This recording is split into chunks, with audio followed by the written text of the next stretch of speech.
우리는 하나님을 다 믿습니다. 그러면 우리 믿음의 대상인 하나님은 도대체 어떤 분이시기에 우리가 그 하나님을 믿음의 대상으로 여길까요? 어쩌면 인간의 수만큼 하나님에 대한 인상이 있을 수가 있습니다. 제가 생각하는 하나님이 있고 여러분들이 생각하는 하나님이 있을 수 있으니까 우리 인간의 수만큼 하나님에 대한 인상이 다양하게 나타날 수가 있습니다. 그러나 내가 경험한 하나님이 하나님의 전부일 수가 없고 내가 알고 있는 하나님이 하나님의 전부일 수는 없습니다.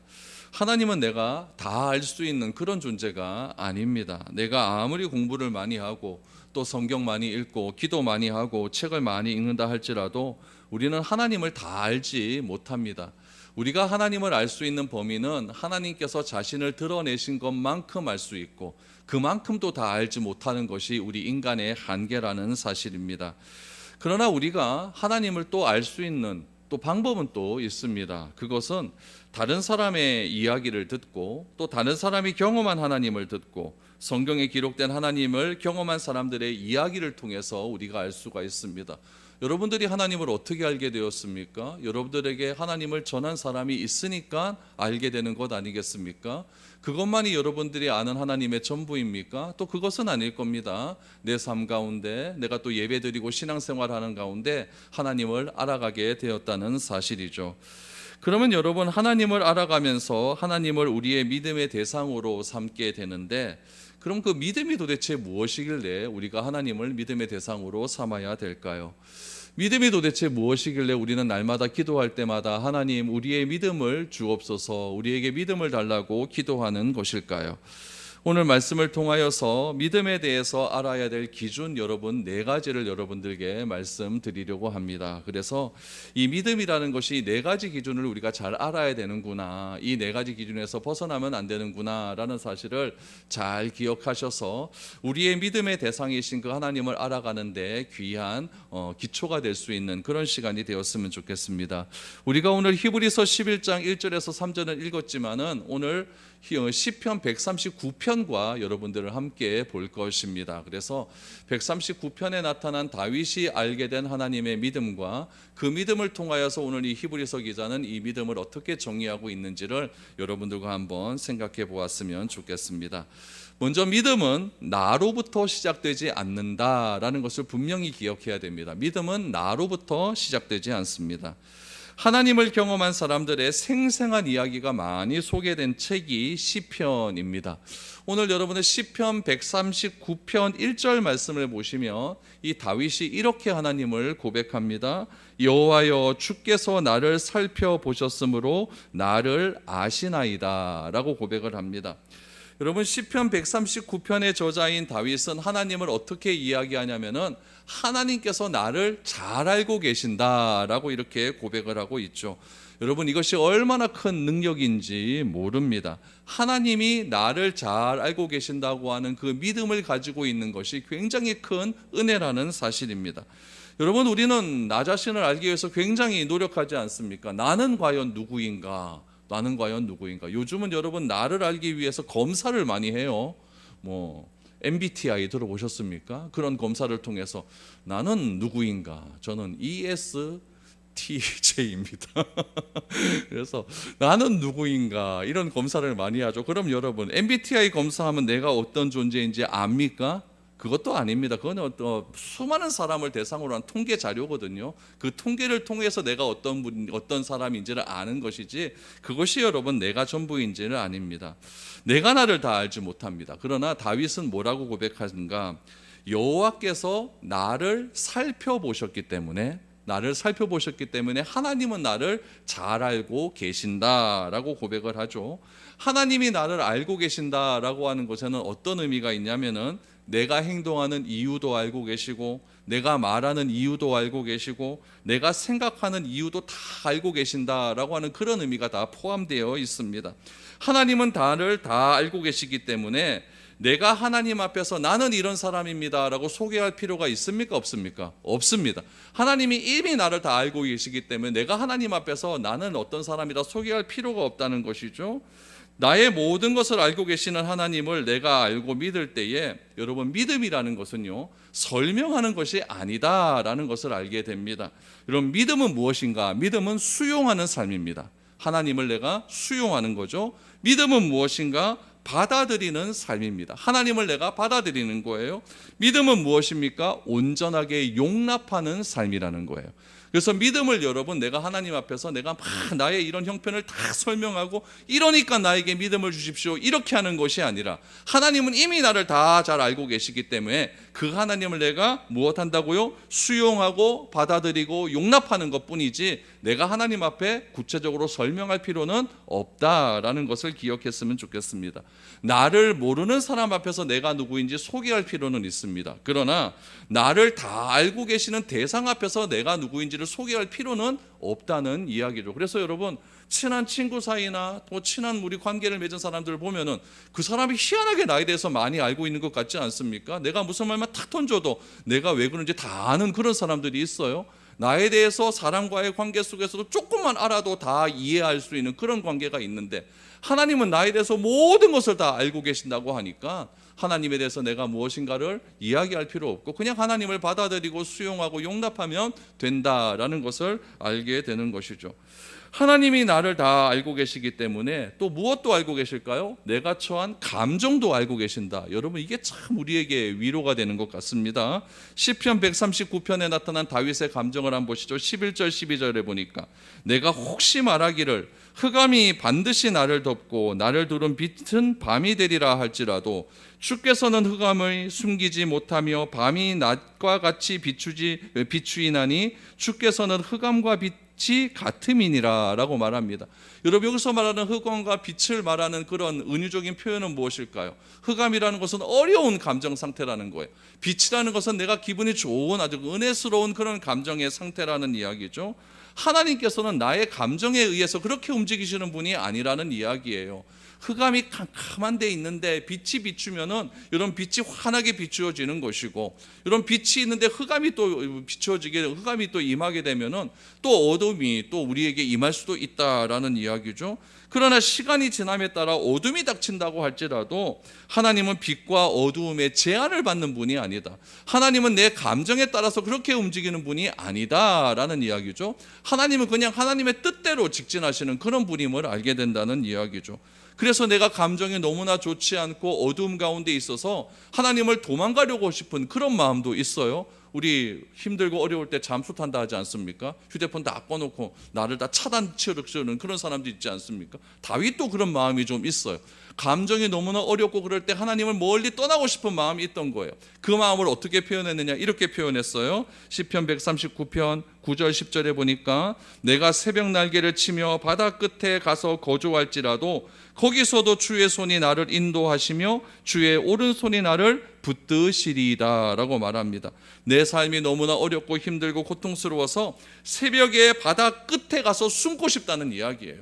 여러분, 태평양 바다 얼마나 넓습니까? 그 바다 끝에 숨어버린다 할지라도 하나님께서는 나를 인도하시고 나를 붙드시는 그 하나님이다 라는 것을 고백하고 있다는 이야기예요. 여러분, 우리는 이런 하나님을 믿어야 된다라는 이야기죠. 나보다 나를 더 잘하시는 하나님, 그 하나님을 믿고 신뢰해야 된다라고 다윗은 이야기하고 있는 것입니다.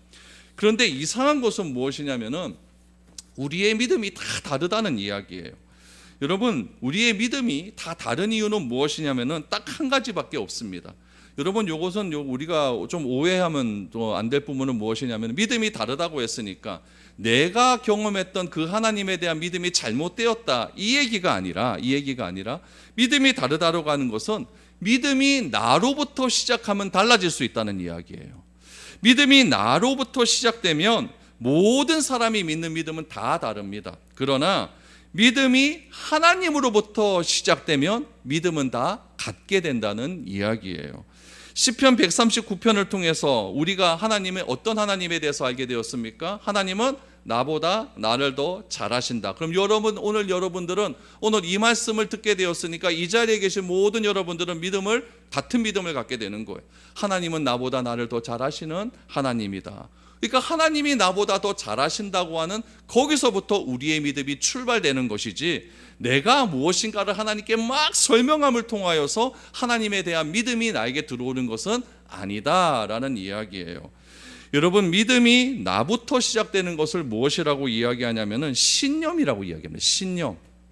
여러분, 내가 믿는 확실한 신념이 있다. 그러나 여러분, 신앙이라고 하는 것은 신념을 가진 사람으로 만들어져 가는 것이 아니라 하나님을 향한 믿음을 가진 사람으로 변화되어 가는 것이, 그것이 진정한 믿음 아니겠습니까? 그래서 여러분, 신앙이 하나님을 바라보는 행위라고 한다면 신념은 무엇이냐? 내 그냥 생각을 믿는 것입니다.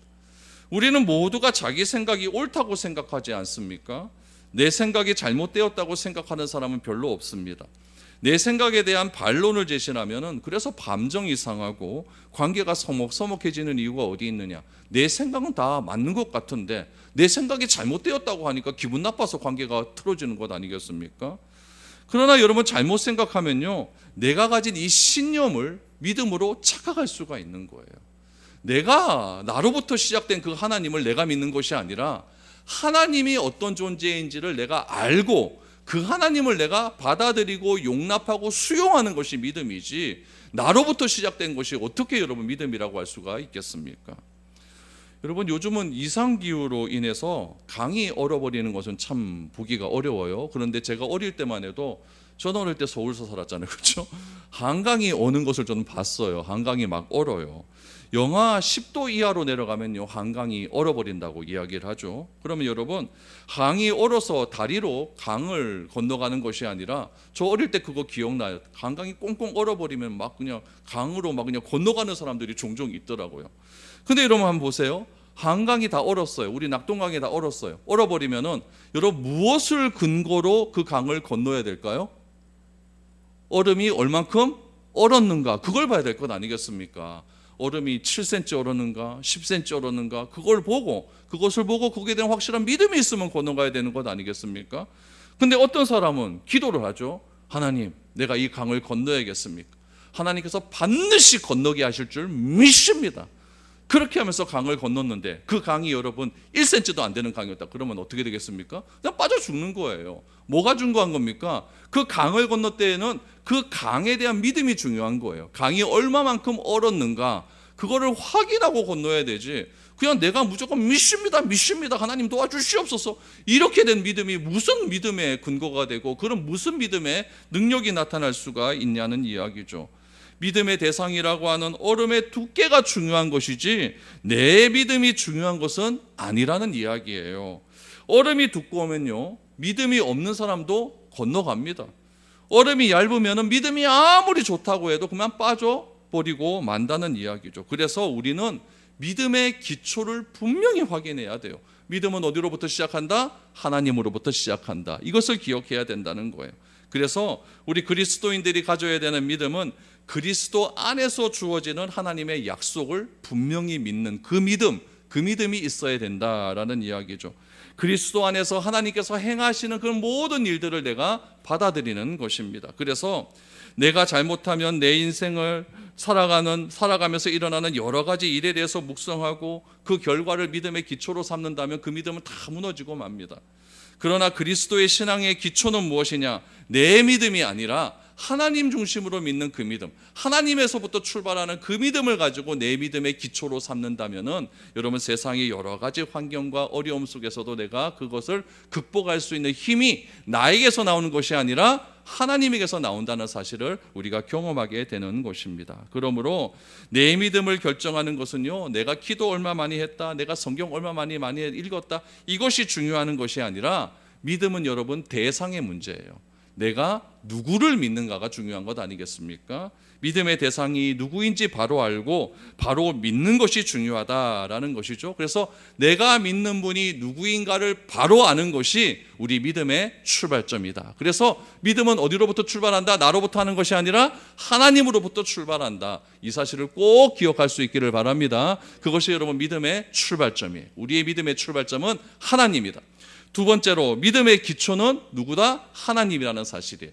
믿음의 출발점이 하나님이기 때문에 믿음의 기초 또한 누구겠습니까? 하나님이에요. 여러분 1절 2절 오늘 본문 히브리서 1절 2절을 보십시오. 믿음은 바라는 것들의 실상이요 보이지 않는 것들의 증거니 선진들이 이로써 증거를 얻었느니라 라고 말합니다. 여러분 믿음은 바라는 것들의 실상이요 보이지 않는 것들의 증거다라고 말했어요. 여러분 이 실상이라고 하는 단어를 이해할 때 요 1절 말씀이 이해가 됩니다. 실상이라고 하는 뜻은 무엇이냐면은 아래에 있는 것이란 뜻이에요. 아래에 있는 것, 밑바닥에 있는 것, 기초가 되는 것, 이것이 뭐라고요? 실상이라는 이야기예요. 그러니까 믿음이라는 것은 무엇인가? 아래에 있는 것이다. 믿음은 무엇인가? 밑바닥에 있는 것이다. 믿음은 무엇인가? 기초가 되는 것이다. 이것이 믿음이라는 이야기예요. 내 마음 가운데 제일 밑바닥에 있는 것이 무엇인지를 질문하는 것이 믿음이다라는 이야기예요. 그러면 여러분 우리의 믿음이란 우리가 소망하는 것의 가장 밑바닥에 있는 것이다라는 것을 알 수가 있어요. 믿음은 바라는 것이 우리 소망하는 것 아니겠습니까? 그러니까 믿음은 소망하는 것의 가장 밑바닥에 있는 것이 뭐다? 믿음이다. 믿음이란 소망하는 것의 가장 밑바닥에 있는 것이 믿음이다라고 한다면은 여러분 우리가 계속 우리가 소망하는 것을 계속 끝까지 내려가 보는 거예요. 제일 믿음의 끝으로 내려가다 보면은 여러분 무엇이 나오게 되느냐? 말씀이 나와요. 그 말씀의 뿌리는 무엇일까요? 하나님이라는 이야기. 그래서 우리가 소망하는 것이 하나님의 말씀의 기초에서 나와야 되는 것이고 그 말씀의 뿌리는 누구다? 하나님이라는 사실을 기억해야 된다는 이야기죠. 그러면 이렇게 정리가 됩니다. 우리가 바라는 것이 있어요. 우리가 소망하는 것이 있어요. 그것의 뿌리를 찾아가면 가장 밑바닥에는 누가 존재하신다? 하나님이 존재해야 된다. 그것이 뭐다? 믿음이다라는 이야기예요. 그러니까 여러분 이 세상의 기초는 하나님이 될 수밖에 없는 거죠. 하나님만이 무에서 유를 창조하실 수 있는 유일한 존재입니다. 그래서 이런 이야기를 하고 난 다음에 3절에서 이 히브리서의 기록 저자는 이렇게 얘기해요. 믿음으로 모든 세계가 하나님의 말씀으로 지어진 줄을 우리가 아나니 보이는 것은 나타난 것으로 말미암아 된 것이 아니니라 라고 말을 합니다. 하나님이 창조하신 곳에서 또 다른 창조를 우리는 경험할 뿐이라는 이야기예요. 무슨 얘기냐? 여러분 요거는 우리가 만든 것 아닙니까? 그런데 요거의 가장 큰 재료는 뭐예요? 흙이잖아요. 흙으로 지어서 이렇게 요거 막 구워서 만든 것 아닙니까? 흙은 누가 만들었어요? 하나님이 만드신 거죠. 하나님이 만드신 흙이라는 재료를 통해서 요 컵을 우리가 만든 것 아닙니까? 컵은 하나님이 만든 게 아니에요. 재료를 하나님께서 만드셨다라는 이야기죠. 오늘 3절에서 그렇게 이야기하는 거예요. 아무것도 없는 영역에서 있는 것을 만드는 영역은 누가 하신다? 하나님이 하시는 거고 있는 것에서 있는 것을 만드는 것은 우리 사람이 하는 영역이다라는 이야기. 그래서 믿음의 뿌리는 하나님께서 세상을 창조하셨다라고 하는 이 믿음에서 도저히 벗어날 수가 없는 거예요. 그러므로 하나님을 벗어나서는 믿음 자체가 성립될 수 없다라고 히브리서 저자는 이야기하죠. 그래서 믿음은 우리가 소망하는 것들의 가장 뿌리예요. 가장 뿌리예요. 그 뿌리이고 기초이고 출발점인데 그 뿌리의 제일 밑바닥은 누가 계신다? 하나님이 계신다. 그래서 믿음의 뿌리는 누구다? 하나님이심을 믿는 것. 그것이 우리의 믿음의 출발점이고 믿음의 기준이 되어야 된다라는 이야기죠. 그래서 믿음의 시작은 하나님이고 믿음의 뿌리 또한 하나님이다라는 것을 우리는 기억을 해야 됩니다. 세 번째로 믿음은 무엇일까요? 믿음은 보이는 것의 증거로 출발하지 않는다라는 것입니다. 믿음은 보이는 것의 증거가 아니다라는 거죠. 여러분 증거라는 것이 무엇이죠? 내가 보았던 사건의 물증입니다. 그렇죠? 내가 본 것에 대한 물증이에요. 그것이 중경이에요. 목격했다라고 하는 것은 눈에 보이는 사건과 대상을 내가 보았다라는 이야기죠. 그래서 목격자라는 것은 어떤 사건을 내가 본 것을 목격자라고 하지 보지 않고 내가 목격했다라고 말을 할 수는 없는 거예요. 그래서 사람들은요 눈앞에 보이는 증거를 자꾸 요구합니다. 한번 보여줘봐. 그럼 내가 믿을게. 이런 얘기 많이 하지 않습니까? 이 말을 믿음의 관점에서 본다면 무엇이냐면은 하나님을 믿어봐라 그러면 뭐라고 이야기하면 기적을 한번 보여줘봐라. 그럼 내가 믿을게. 이렇게 말을 하는 사람 봤죠. 기적을 보여주면 내가 믿겠다는 거예요. 지금 내가 처한 이 상황이 다 해결되면 내가 하나님 믿겠다. 내 병이 다 나으면 내가 하나님을 믿겠다. 이렇게 이야기하죠. 그런데 하나님께서 그 사람에게 특별한 은혜를 베풀어 주셔서 진짜 병이 나았고 기적적으로 내 처한 상황이 해결되지 않은 상황이 해결이 됐어요. 그럼 믿을까요? 안 믿을까요? 안 믿습니다. 안 믿어요. 또 뭘 바랄까요? 이것보다 더 센 거를 바라요. 더 센 거를 바라요. 그러니까 더 감각적이고 더 놀라운 일이고 더 큰 기적을 바라게 됩니다. 그럼 여러분, 이 기적이 맨날 일어납니까? 안 일어나죠. 그러니까 우리가 눈에 보이는 것으로 내 믿음의 기준을 잡아버리면은 그 믿음은 무너지고 만다는 이야기죠. 그래서 여러분, 믿음이라고 하는 것은요, 눈에 보이지 않는 증거예요. 눈에 보이지 않는 것을 내가 받아들이는 것이 진짜 믿음이지, 눈에 보이는 것, 그것만 보여주면, 그것만 되면 내가 믿겠다라고 하는 것은 진짜 믿음이 아니다라는 것을 우리가 이야기할 수가 있죠. 그래서 믿음이라고 하는 것은요, 증거로부터 시작되지 않습니다. 믿음이라는 것은요, 믿음은 보이는 것으로부터 출발되지도 않습니다. 목격과 증거는요, 확인하는 작업이에요. 내가 하나님을 믿었어요. 하나님을 믿고 하나님이 주신 그 모든 은혜를 받아서 내가 믿었어요. 믿었더니 진짜 그 믿음대로 되는 것이 확인 아닙니까? 그것이 목격이고 증거지, 이 목격이고 이 증거 때문에 내가 믿겠다라고 하면 다 무너지고 만다는 이야기예요. 여러분, 도마가 부활하신 예수님께 이런 말을 해요. 요한복음 20장 25절에 보면 이런 얘기해요. 다른 제자들이 그에게 이르되 우리가 주를 보았다 하니 도마가 이르되 내가 그의 손에 못자국을 보며 내 손가락을 그 못자국에 넣으며 내 손을 그 옆구리에 넣어보지 않고는 믿지 아니하겠노라 하니라 라고 말하죠. 증거 보여달라는 얘기예요. 목격자가 있어야 된다. 내가 목격하면 내가 믿겠다. 증거 보여줘봐라 이렇게 얘기하는 거죠. 그때 주님께서 뭐라고 말씀하셨냐면은 요한복음 20장 27절에 보니까 이렇게 이야기해요. 도마에게 이르시되 내 손가락을 이리 내밀어 내 손을 보고 내 손을 내밀어 내 옆구리에 넣어보라. 그리하여 믿음 없는 자가 되지 말고 믿는 자가 되라 라고 말씀을 하셨습니다. 예수님께서는 도마의 믿음 없음을 알고 계셨어요. 도마는 어디서부터 믿음을 출발하려고 합니까? 증거와 목격에서 출발을 하려고 하는 거예요. 이거는 뭐부터? 나로부터 출발하려고 하는 마음가짐이에요. 이거를 예수님께서 너무나 잘 알고 있었기 때문에 그럼 증거와 목격 그거 한번 해봐라 라고 하면서 내 손가락 만져보고 내 옆구리 한번 만져봐 라고 이야기를 했어요. 그리고 난 다음에 예수님은 뭐라고 말씀하셨냐면은 29절 말씀에 보면 예수께서 이르시되 너는 나를 보고 본고로 믿느냐? 보지 못하고 믿는 자들은 복되도다 하시니라 라고 말씀합니다. 보고 믿는 것은 여러분 무엇이다? 증거고 확인 작업이에요. 그러나 보지 않고 믿는 것이 진짜 믿음의 출발점이다 라는 것을 예수님께서는 도마에게 말씀을 해 주시는 것입니다. 복이라는 것은 무엇입니까? 내가 목격하지 않고 보지 않았지만 믿는 것이 복이라는 것이죠. 여러분, 남편을 24시간 감시하지 않는 것이 믿는 것 아니겠습니까? 남편을 24시간 감시해서 휴대폰에다 추적기 잡아놓고 맨날 어디 갔느냐 이런 것은요, 여러분, 의부증이에요. 병이에요, 병. 보지 않고 믿는 것이 진짜 믿는 것 아니겠습니까? 그래서 감시하는 것은 확인의 영역이지만 확인이 되는 순간 두 사람 간의 믿음은 다 사라지고 맙니다. 안 그렇겠어요?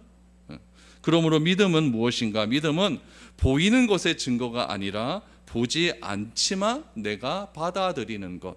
하나님은 보입니까? 안 보입니까? 안 보여요. 그 안 보이는 하나님을 내가 받아들이는 것. 그것이 믿음이에요. 근데 보이지 않는 것을 내가 받아들이기가 쉬워요? 안 쉬워요? 어렵죠. 그러니까 하나님의 은혜가 우리에게 임해야만, 성령께서 나에게 임해야만 그 믿음이 나에게 올 수가 있다. 그러므로 믿음의 시작은 내가 아니라 하나님이다. 이런 결론이 나올 수가 있는 거예요.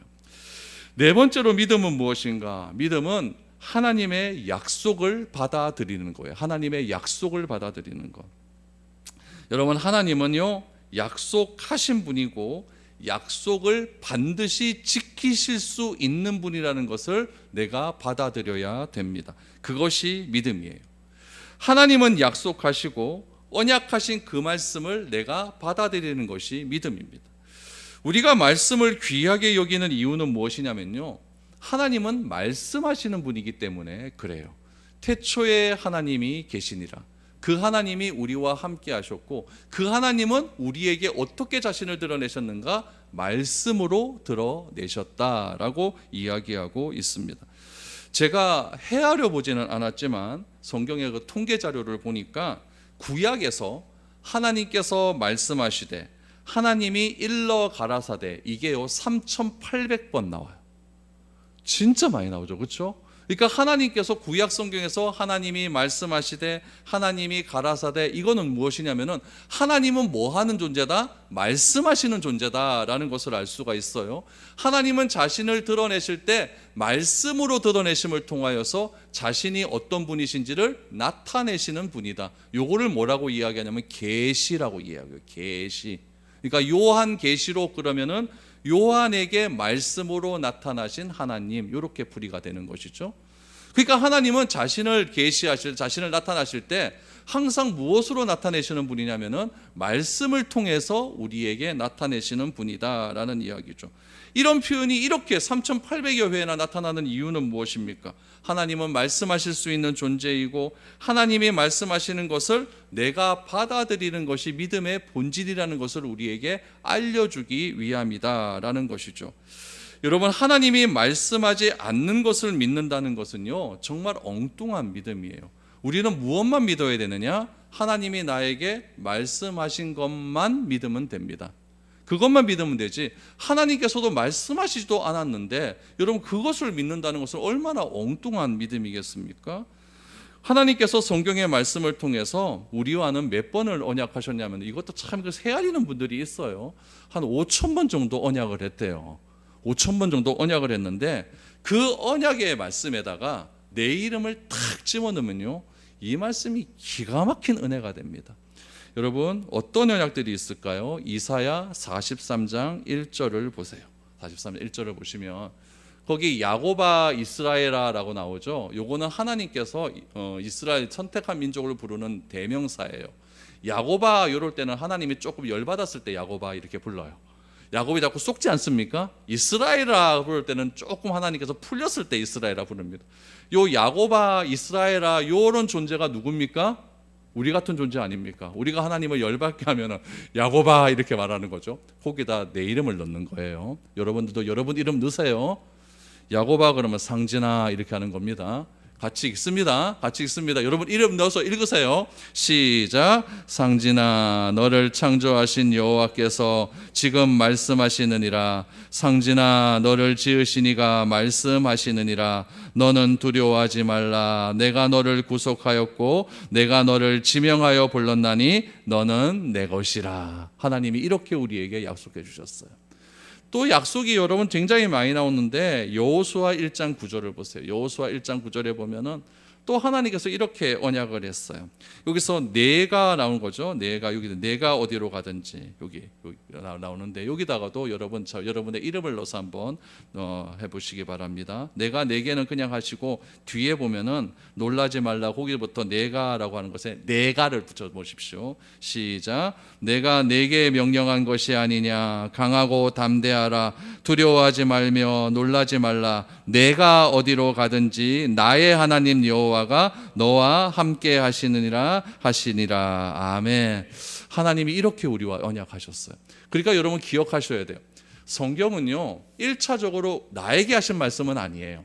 누구에게 하신 말씀이에요? 그 당시의 독자에게 하신 말씀이에요. 그 당시의 독자에게 하신 말씀은 곧 누구에게 하신 말씀이에요? 나에게 하신 말씀이에요. 그래서 요 사실을 내가 믿는 거예요. 그럴 때 하나님의 언약이 나의 언약이 될 수가 있다는 이야기죠. 그래서 믿음이라는 것은 다른 게 아니에요. 믿음이라는 것은 성경에 수없이 반복되어지는 그 언약, 약속을 나의 언약으로 받아들이는 거예요. 1차적으로는 이사야에게, 1차적으로는 이스라엘 민족에게, 1차적으로는 여호수아에게 하신 말씀이지만 이 하나님의 말씀은 시간과 공간을 초월하신 하나님의 말씀이기 때문에 수천 년 전에 기록된 하나님의 말씀이라 할지라도 이 말씀은 오늘을 살아가는 나에게 하신 언약의 말씀이라는 사실을 내가 믿음으로 받아들이는 거죠. 그것이 진정한 믿음이다라는 이야기죠. 그래서 우리는 성경의 말씀을 붙들어야 됩니다. 제가 늘 성경 말씀을 얘기할 때마다 저는 로마서 5장 20절이라 그랬죠. 로마서 5장 20절.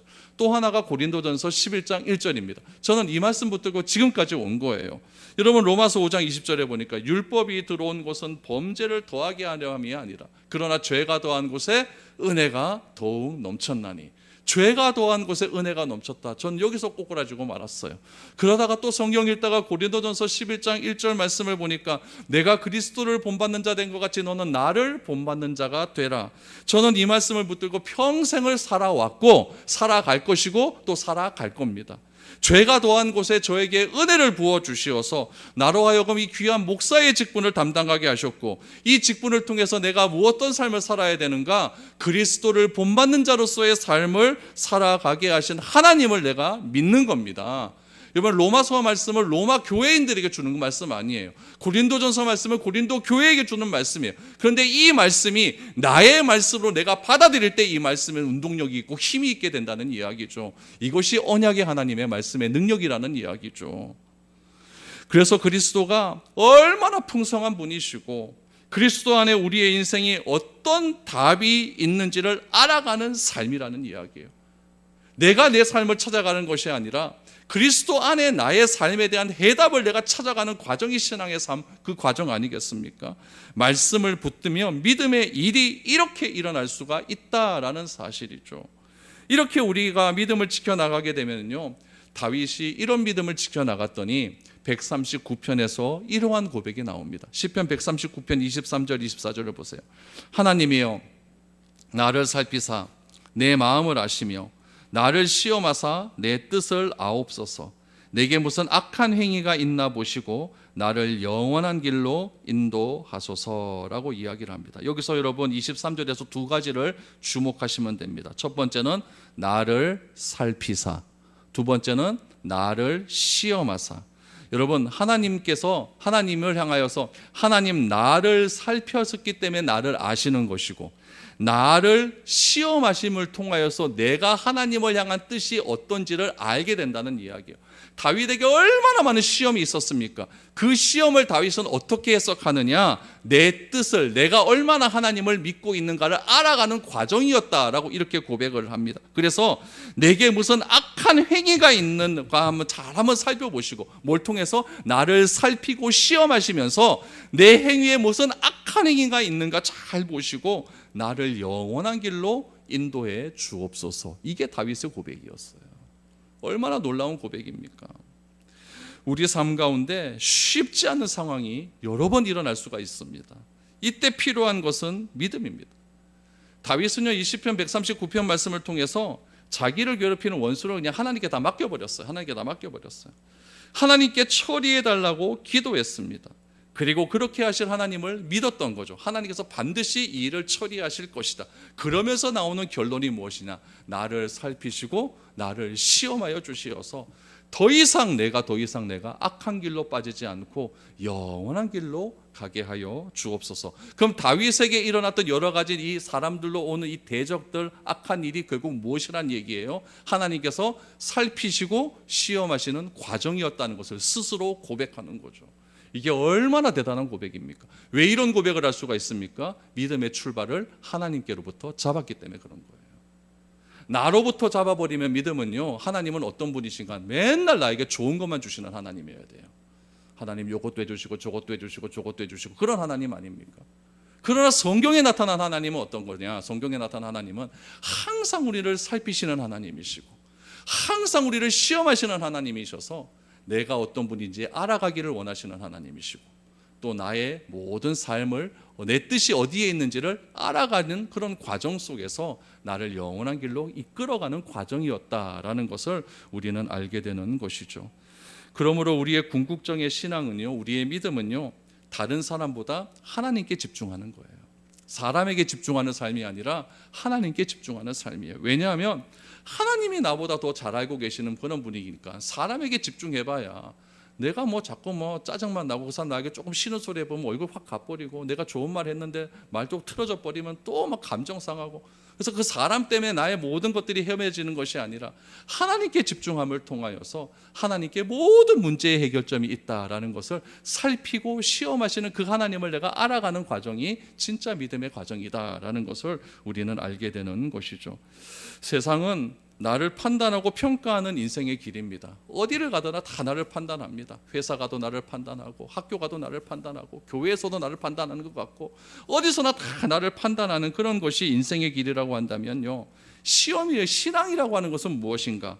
나를 판단하고 나를 평가하는 삶에서 벗어나서 내가 누구인지를 알아가는 과정이 신앙의 삶입니다. 무엇을 통해서요? 하나님께서 나를 살피시기 때문에. 무엇을 통해서요? 하나님이 나를 시험하고 계시기 때문에. 그런 것을 통해서 내가 누구인지를 알아가고 내 뜻이 어디 있는지를 알아가는 삶의 과정이 무엇이다? 신앙의 과정이다라는 것을 우리는 알게 되는 것입니다. 우리가 사람을 믿음의 대상으로 삼지 않는 이유는요, 알면 알수록 실망하기 때문에 그래요.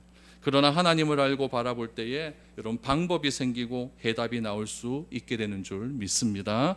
우리가 사람들 마음에 있는 것을 알면 사람을 기대하거나 의지하지 않게 됩니다. 사람은 믿을 대상이 아니라 우리가 하나님을 믿기 때문에 품어주고 안아주고 이해해주고 사랑해줘야 될 그런 대상 아니겠습니까? 그래서 우리 교회가 추구해야 될 가치도 항상 하나님을 먼저 사랑하자, 그 사랑을 가지고 우리 이웃을 사랑하자라고 하는 그 원리가 여기서 나왔다라는 것이죠. 여러분, 사람을 알아가는 것에 나의 모든 에너지를 쏟지 마시고 하나님을 알아가고 하나님의 약속을 알아가는데 여러분 최선에 다하는 삶을 살아갈 수 있기를 바랍니다. 그래야만 사람을 품을 수 있고 이해할 수가 있고 받아줄 수 있는 그런 사람이 되는 것입니다. 우리는 사람을 알아야 이해할 수 있다고 생각하지만 여러분, 성경은 반대로 이야기합니다. 하나님을 알 때 우리 식구도 이해할 수가 있는 것이고, 하나님을 알 때 우리 교회 성도들도 이해할 수가 있는 것이고, 하나님을 바로 알아갈 때에 우리 직장 동료들도 우리가 알아갈 수가 있는 것입니다. 여러분, 우리가 진짜 믿음의 사람이 될 수 있기를 바랍니다. 그래서 나로부터 시작되는 그런 믿음이 아니라 온전히 하나님으로부터 출발하는 그런 믿음을 잘 소유하여서 내가 믿는 모든 삶의 걸음걸음 속에서 나를 알아가시고 나를 시험하셔서 내 뜻이 어디 있는지를 확인하는 그런 과정을 주신 그 하나님께 감사하면서 나를 영혼의 길로 이끌어 가시는 그 하나님께 감사하며 나아갈 수 있는 저와 여러분들의 삶이 될 수 있기를 축복드립니다.